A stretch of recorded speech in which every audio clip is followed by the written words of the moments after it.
কে দিবে জানি না আল্লাহ জানে কিন্তু আগে পরে করছে আগে পরে দুই একটু যাই হোক ওরে আমি স্বীকার করি তোর হাতটা দেখা তো সারে নাই। ঢাকার দুহারে ৩ মাদক সেবীকে আটক করেছে দুহার থানা পুলিশ। সোমবার সকাল ৮টায় দুহার উপজেলার রায়পাড়া ইউনিয়ন পরিষদের পাটনিবাড়ি এলাকা হতে তাদের হাতে নাতে আটক করেছে দুহার থানা পুলিশ। পরে তাদেরকে মোবাইল কোর্টের মাধ্যমে ৭ দিনের কারাদণ্ড ও ২০০ টাকা করে জরিমানা করা হয়েছে। মোবাইল কোর্ট পরিচালনা করেন এক্সিকিউটিভ ম্যাজিস্ট্রেট ও দুহার উপজেলা সহকারী কমিশনার ভূমি তাসফিক সিবগাতুল্লাহ।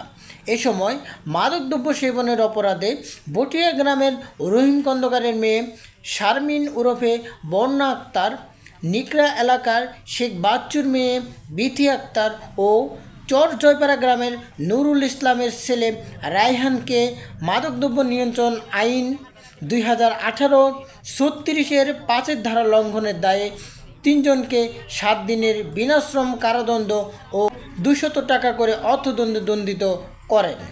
সামাজিকভাবে বন্যা আক্তারের বিরুদ্ধে বিভিন্ন অভিযোগ রয়েছে। কিন্তু আগে পরে করছে স্যার